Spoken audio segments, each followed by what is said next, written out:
मैं भी सोचता था कि यार क्या आ सकता है इन सब चीजों की, क्यों करूंगा ये, किस लिए करूंगा ये और किसके लिए करूंगा ये। लेकिन मेरे साथियों, जब आप उस पीड़ा को समझोगे, मैं किस पीड़ा की बात कर रहा हूं, समझ लो मेरी बात, किस दर्द की बात कर रहा हूं। जब आप उस दर्द को समझोगे, महापुरुषों के दर्द को, इन्होंने किस तरीके से अपने अपने पूरे जीवन को बलिदान किया, जब इस बात को आप समझोगे इत्मीनान से बैठ के घर में, कि आज जो आप घर में अपने रोटी खाते हो सभी से सुकून से, उस रोटी को आपको देने में इन्होंने अपना पूरा जीवन बलिदान किया है। जब इस बात को आप सोचोगे घर में बैठ करके, जो आप अच्छा कपड़ा पहने हो आज, जो आप आज अच्छा कपड़ा पहने हो, इस अच्छा कपड़ा पहनाने के लिए आपने 4 बच्चों को कुर्बान किया, उनकी बलि दी है, तब ये 4 अच्छे कपड़े आप पहन पा रहे हो। जब इस दर्द को आप बैठ के घर में महसूस करोगे कि आज आप जो घरों में अच्छा पैसा लगा के अच्छे पत्थर लगवा रहे हो, पक्के घर बनवा रहे हो, तो उस आपके पक्के घर को बनवाने के लिए आपने अपना घर छोड़ा था, विदेश में जाकर के पढ़ाई किए थे, तब आज आपका घर पक्का बन रहा है। जब इस बात को आप महसूस करोगे अकेले बैठ करके, तो आपके दिल में भी ये बात आएगी यार हमें भी कुछ करना चाहिए। तब आप भी गांव निकल पड़ोगे, तब आप भी समाज को जगाने के लिए उठोगे कि आखिर क्या आवश्यकता पड़ी थी Baba Saheb doctor B are Ambedkar को, क्यों गए विदेश, क्यों गए, क्यों नहीं अपने घर में रहे, क्यों नहीं अपने बच्चे देखे, क्यों नहीं अपनी पत्नी देखी।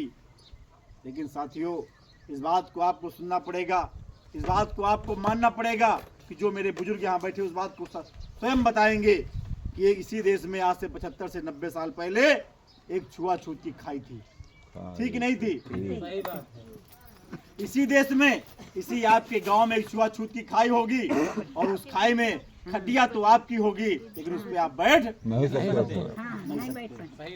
उस खटिया को बनाया तो आपने होगा, लेकिन उस खटिया में बैठ आप नहीं सकते। कुआं तो खोदा आपने होगा, लेकिन पानी आप भर नहीं सकते। ये व्यवस्था कहीं और देश में नहीं थी, ये व्यवस्था आपके गांव में भी होगी, और इसी भारत देश में ये व्यवस्था होगी। इस व्यवस्थाओं को झेल करके जब बाबा साहब डॉक्टर बी आर अम्बेडकर, सोचो उस बच्चे का क्या कसूर होगा, माता जी, मान लो ये बच्चा है, इस बच्चे का क्या कसूर, अगर इसको तुम विद्यालय भेज दो, और विद्यालय जब इसको पढ़ने के लिए आप भेजो, और विद्यालय में इसको, उस विद्यालय का मास्टर इसको बाहर बिठा दे, और जहाँ जूते चप्पल आपके रखे वहाँ बैठ के बच्चा पढ़े, तो बताओ इस बच्चे का क्या कसूर। ऐसे ही डॉक्टर बी आर अम्बेडकर जब विद्यालय गए पढ़ने के लिए, तो इनको मास्टर साहब ने स्कूल से बाहर जहाँ जूते चप्पल रखे थे वहां बिठा दिया, और वहां से आकर के जब ये बच्चा घर आया तो अपनी माँ से सवाल किया, जानते हो क्या किया? कहा कि माँ, हमें स्कूल में पढ़ने क्यों नहीं दिया जाता है? तो उस माँ ने जवाब दिया कि बेटा, हम लोग छोटी जाति के हैं, हम लोग छोटी जाति के हैं, इसलिए हमको नहीं पढ़ने दिया जाता है। तो उस बच्चे ने सवाल किया अपनी माँ से कि माँ, ये छोटी और बड़ी जाति क्या होती है, ये कहाँ लिखा है? तो माँ ने कहा कि बेटा, ये किसी किताब में लिखा है। तो उसने कहा कि माँ, किताब में तो गलत भी लिखा जा सकता है, किताब में तो गलत भी लिखा जा सकता है। तो उसकी माँ ने कहा कि बेटा, ये सब मैं तुम्हें नहीं बता सकती। फिर उस बच्चे ने कहा कि माँ, यदि मुझे कभी लिखने का मौका मिला तो मैं ऐसी किताब लिखूंगा कि जहां सभी को एक समान अवसर मिलेगा, तो सभी को एक बराबरी का हक मिलेगा। इस पीड़ा को लेकर के बाबा साहब डॉक्टर बी आर अम्बेडकर बड़े होते गए। शादी हुई, बच्चे हुए, लेकिन ये छुआछूत ऊंच नीच की जो खाई थी वो नहीं खत्म हुई, ये नहीं खत्म हो पाई। पढ़ने के लिए जैसे तैसे पढ़ाई तो की, अपमान का घूंट पी कर पढ़ाई तो की, लंदन भी गए पढ़ने, और लंदन से जब पढ़ करके इस देश में आए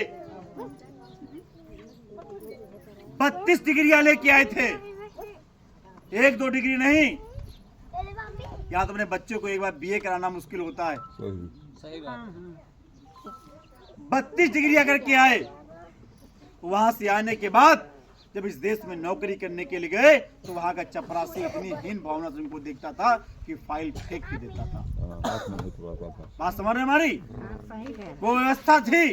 कोई व्यवस्था नहीं। तो बाबा साहब ने सोचा कि सोचो, लोग कहते हैं कि हम गंदे कपड़े पहनते हैं इसलिए हमसे छुआछूत करते हैं, हम पढ़े लिखे हमारे लोग नहीं हैं इसलिए छुआछूत करते हैं, हमारे लोग उनके जितने साफ सुथरे कपड़े नहीं पहन पाते हैं, हमारे घर पक्के नहीं बने हैं, लेकिन मैंने तो 32 डिग्री ले रखी है और हमने साफ कपड़े ही पहन रखे हैं। तब भी एक चपरासी हमको फाइल फेंक के दे रहा है। तो सोचो जो लोग हमारे गांव में रहते हैं, जो अनपढ़ लोग हैं, उनके साथ क्या व्यवस्था होती है। सही बात। इस बात को साहब ने समझा तो उन्होंने कहा, उन्होंने नौकरी को छोड़ दिया।